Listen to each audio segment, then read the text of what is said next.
Nah, bagi para pendukung tersangka, daripada koar-koar di luar kemudian melontarkan tuduhan yang bukan-bukan, kalau Anda merasa benar, karena sistem hukum kita menganut sistem praduga tak bersalah. Sebelum ada vonis dari hakim, tidak boleh ada orang yang divonis bersalah oleh kita semua. Nah, kalau kita merasa benar, bertarung di pengadilan. Buktikan kalau kita benar. Begitu saja.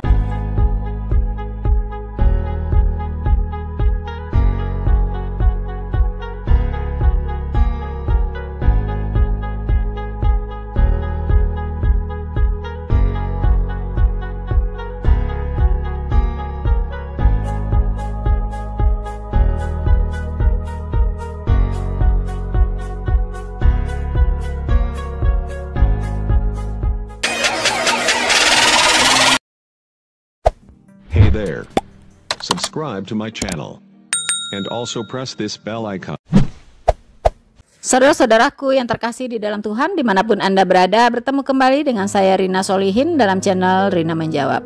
Teman-teman, ancaman dari Egy Sujana kepada Polda Lampung, teman-teman, di mana dia meminta supaya Wawan, yaitu RT, yang melakukan persekusi pembubaran jemaat Kemah Daud yang sedang beribadah, ternyata mendapat respon dari Ustadz Suparman Abdul Karim, teman-teman.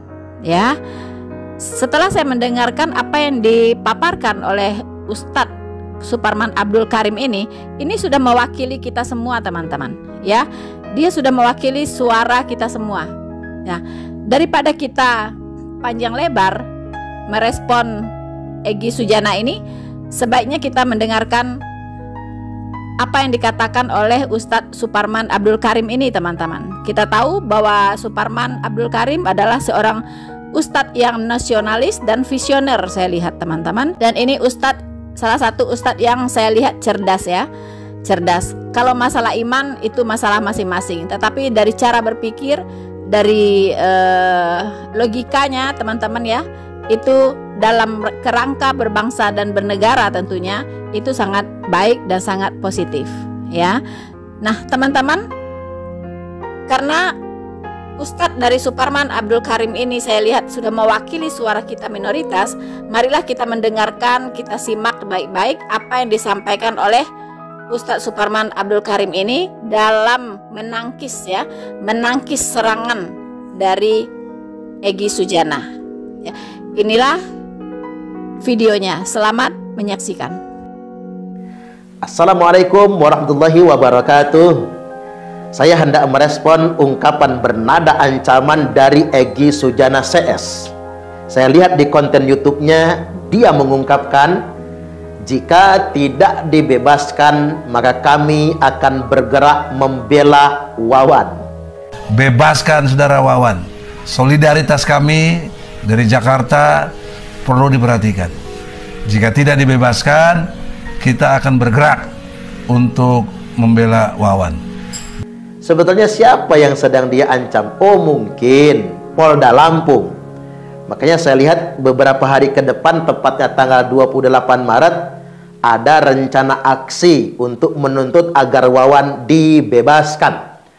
Nah, siapa ini Wawan Kurniawan? Wawan Kurniawan adalah oknum ketua RT yang ditahan Polda Lampung gara-gara mempersekusi orang yang sedang melaksanakan ibadah. Nah, terkait dengan Egy Sujana CS ini ada beberapa hal yang hendak saya komentari. Yang pertama, kata Egy, Wawan ditersangkakan gara-gara mempertanyakan izin gereja Kristen Kemah Daud di Raja Basa Jaya. Nah, ini distorsi informasi. Mungkin Egy Sujana salah menerima informasi.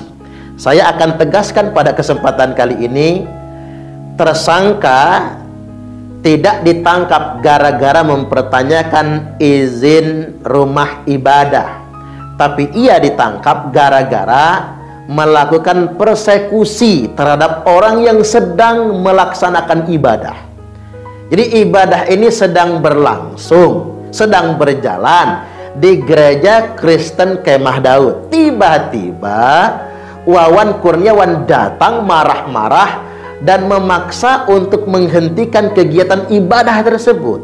Ini jelas betul perkara pidananya, yakni barang siapa yang dengan kekerasan atau dengan ancaman kekerasan merintangi suatu pertemuan keagamaan. Jadi orang yang sedang ibadah lalu dia bubarkan. Bukan cuman di rumah ibadah, bukan cuman di gereja, di masjid, di pura, di vihara. Orang yang sedang beribadah di rumah pun kalau kita bubarkan, kalau kita halang-halangi, ini jelas perbuatan pidananya. Apalagi ini beribadah di rumah ibadah. Dan Wawan tidak punya kapasitas dan kewenangan untuk mempertanyakan izin rumah ibadah, karena dia tidak punya kewenangan mengeluarkan izin. Yang punya kewenangan adalah wali kota. Nah, Wawan sebagai pamong setempat, ketika pun dia ingin bertanya atau ingin klarifikasi, ya bertanyalah baik-baik. Nggak perlu marah-marah, nggak perlu juga kemudian mengancam di sana. Ini poinnya yang perlu kita pahami. Jadi tolong kepada Egy Sujana CS diperbaiki dulu sumber informasinya. Sekali lagi, Wawan tidak dipidana, tidak ditangkap oleh Polda Lampung karena mempertanyakan izin rumah ibadah, tapi dia ditangkap gara-gara merintangi, menghalangi, membubarkan orang yang sedang beribadah. Dan ada pidana tambahan loh. Apa pidana tambahannya? Masuk pekarangan orang tanpa izin. Karena tempat itu ada pagarnya, ditutup pakai pintu. Dia memaksa masuk, meloncati pagar, merangsek ke dalam. Ini ada pidana tambahannya. Ini yang harus dipahami. So, saudara-saudaraku yang terkasih di dalam Tuhan, jelas sekali ya pemaparan dari Ustadz Suparman Abdul Karim, teman-teman. Ya, jelas sekali dan sangat terang benderang bahwa Egy Sujana CS itu sebenarnya tidak punya alasan, teman-teman, untuk mengancam-ngancam Polda Lampung, ya. Karena jelas sekali pelanggaran yang dilakukan oleh Wawan ini, teman-teman, ya. Tadi sudah dipaparkan bahwa ada 2 pelanggaran ya KUHP di sini, yaitu pasal 175, di mana dia sudah melakukan tindakan pidana ya. Tindakan pidana yang sangat jelas, teman-teman, di mana dia di situ dengan sengaja ya, dengan ancaman ya, dan ancaman kekerasan sudah merintangi orang-orang yang sedang beribadah. Ya, ini jelas pelanggaran terhadap pasal 175 Kitab Undang-Undang Hukum Pidana. Jelas sekali, teman-teman, ya. Kemudian pelanggaran yang kedua yang dia lakukan, dia masuk pagar. Betul, orang sedang beribadah, pintu dari gerbang gereja itu dikunci atau digembok, teman-teman. Kemudian si Wawan ini datang, lompat pagar, langsung menyeruduk masuk ke dalam gereja, bahkan sampai ke depan altar, ya teman-teman ya. Kemudian dia mengatakan berhenti, berhenti, begitu kan. Akhirnya mengganggu jalannya ibadah, dan ibadah itu terpaksa berhenti, teman-teman, gara-gara ulahnya Wawan. Ini adalah pelanggaran, ya. Ini pelanggaran yang jelas Kitab Undang-Undang Hukum Pidana, teman-teman, ya. Itu di pasal 167 KUHP. Jelas di sini. Di mana di situ dikatakan ya masuk pagar orang tanpa izin, itu ada undang-undangnya, ada hukumnya, teman-teman, ya. Jadi maaf ya, Egy Sujana, ya, Anda ini orang hukum atau orang apa ya? Atau orang hukuman gitu. Orang hukum dengan orang hukuman itu ya beda ya. Ya, kalau orang hukuman itu nggak tahu hukum gitu. Kalau orang hukum itu ngerti hukum. Masa Anda kalah ya dengan Ustadz Suparman Abdul Karim? Anda orang hukum katanya, tapi nggak tahu hukum. Aneh begitu kan? Ya teman-teman, jadi sebenarnya itu cuma dicari-cari saja ya. Alasan yang dicari-cari mungkin Egy Sujana ini ya praduga tak bersalah lah kita ya. Mungkin dia mau mendompleng kasus ini untuk mendongkrak namanya. Kita tahulah track recordnya Egy Sujana ini seperti apa. Dia juga pernah ya bersuara supaya di Indonesia ini agama yang non muslim itu semua dihapuskan gitu. Boleh hanya Islam aja yang ada di Indonesia ini. Ini apa teman-teman? Kita sudah tahu lah dia ini pendukung khilafah ya. Dia ini pendukung Islam garis keras dan sudah pernah masuk penjara juga sudah ya. Tapi itu penjara itu tidak mengubah wataknya, tidak mengubah karakternya. Inilah kita sudah tahu lah siapa ya Egy Sujana ini, track recordnya seperti apa kita udah tahu. Jadi jangan heran teman-teman kalau dia berulah lagi seperti ini ya. Mari teman-teman, kita lanjutkan lagi apa yang dikatakan oleh Ustadz Suparman Abdul Karim berikut ini. Baik, kemudian yang berikutnya ada beberapa hal yang mesti saya tanggapi bahwasanya, yakni ada beberapa framing-framing negatif yang berkembang, yakni yang mengeluarkan dugaan bahwasanya Dirkrimum Polda Lampung memiliki keberpihakan keagamaan terhadap orang-orang yang sedang menyelenggarakan ibadah. Seolah-olah dia hendak mengeluarkan tuduhan polisi sedang tidak profesional. Ini kan sudah upaya untuk menduga-duga. Dan kalau ini kemudian dipublikasi, ini termasuk upaya untuk mendelegitimasi penegakan hukum. Padahal penegak hukum bertindak sangat profesional sekali berdasarkan fakta-fakta pidana yang ada. Kemudian mereka mengungkapkan seolah-olah ada stigma kriminalisasi terhadap umat Islam. Ingat, bahasa kriminalisasi itu begini: orang yang tidak berbuat kriminal lalu dipaksa ditetapkan menjadi pelaku kriminal. Itu yang disebut kriminalisasi secara sederhana. Ini nyata-nyata jelas-jelas ada peristiwa pidananya, ada buktinya, telah terjadi perbuatan pidana, dan kemudian polisi telah menetapkan tersangka. Ada orang yang mempersekusi atas nama agama. Hal-hal seperti ini kan tidak bisa dibiarkan.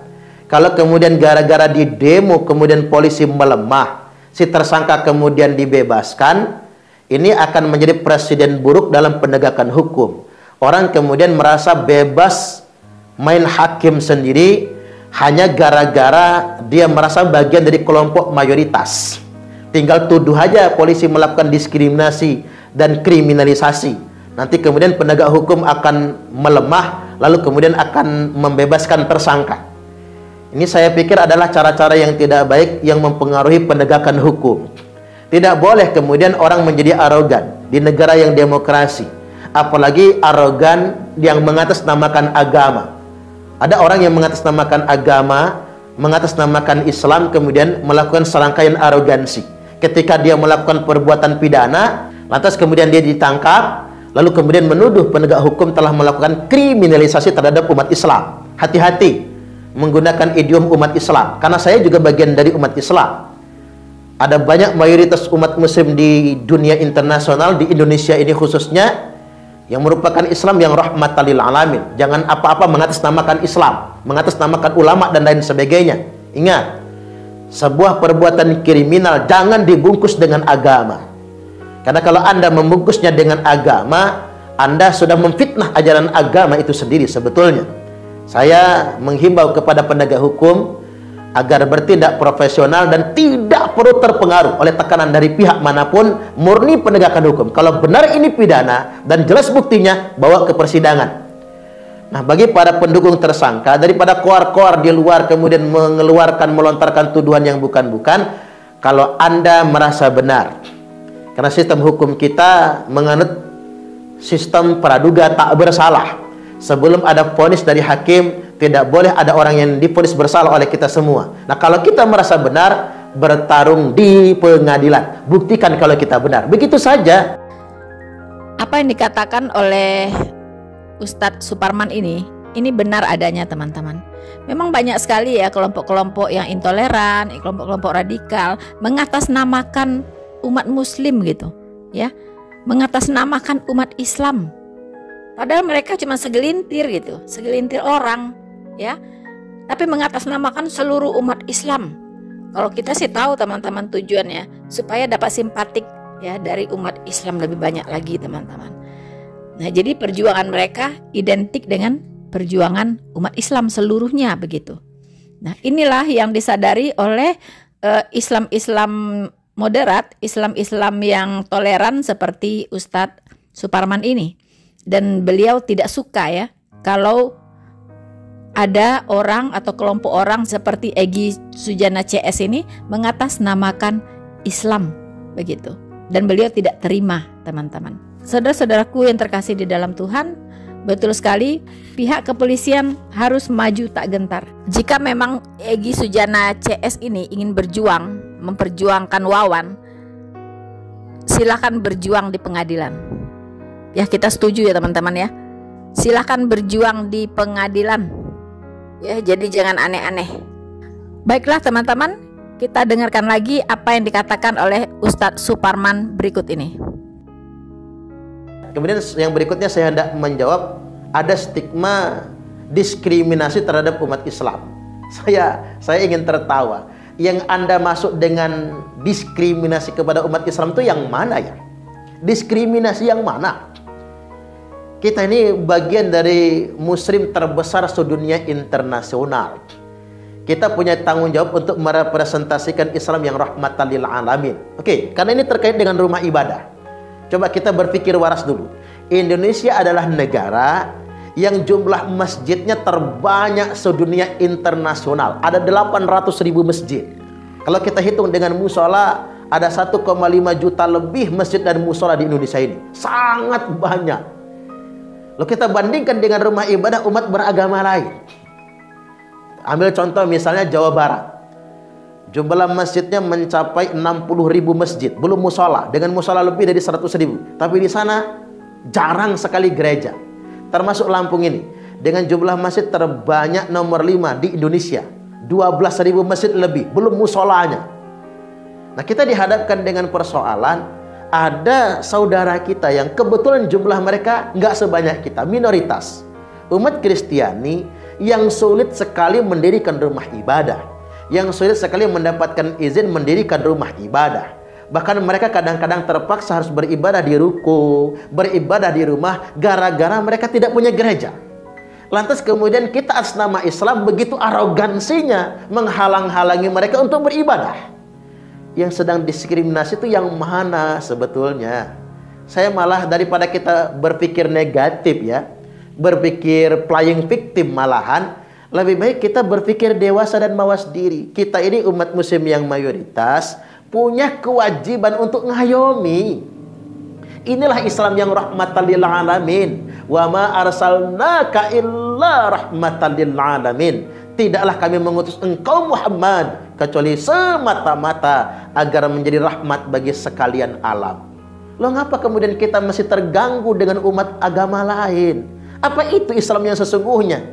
Saya juga heran, kok ada ya orang yang mengatasnamakan Islam tapi mencaci maki agama lain. Kok ada ya orang yang mengatakan membela Islam tapi alergi terhadap agama lain. Ini Islam macam apa sebetulnya? Padahal kita diajari tentang Islam yang rahmatan lil alamin. Jadi benar ungkapan yang mengatakan al-Islamu mahjubun bil muslimin. Islam itu, keagungan dan kemuliaan Islam itu tertutupi oleh arogansi sebagian dari kaum muslimin. Jadi alih-alih kita berpikir yang negatif, menuduh pemerintah yang bukan-bukan, ayo kita, mayoritas kaum muslimin yang ada di Indonesia, kita merepresentasikan Islam yang sesungguhnya. Innallaha jamilun yuhibbul jamal. Sesungguhnya Allah itu indah dan Allah suka dengan yang indah-indah. Mari kita berislam dengan Islam yang indah. Dua pesan saya pada kesempatan kali ini. Yang pertama kepada pemerintah, hendaklah bertindak adil dan profesional. Enggak usah takut dengan tekanan pihak manapun untuk memberikan izin terhadap rumah ibadah umat beragama lain. Dan sebaiknya bagi umat muslim, yuk kita mawas diri. Alangkah banyak masjid dan mushola di lingkungan kita, tak perlu kemudian merasa terganggu dengan rumah ibadah umat beragama lain. Kemudian yang kedua, kepada segenap penegak hukum, tegakkan hukum secara profesional dan tidak perlu terpengaruh dengan tekanan dari pihak manapun. Yakinlah ketika Anda menegakkan keadilan di muka bumi ini, Anda semua akan ditolong oleh Allah Subhanahu wa ta'ala. Jangan pernah takut dengan isu, jangan pernah takut dengan tekanan pihak manapun. Bismillah menegakkan keadilan karena Allah untuk siapapun dari latar belakang keagamaan manapun dia berasal. Wallahul muwaffiq ila aqwamit thariq. Wassalamualaikum warahmatullahi wabarakatuh.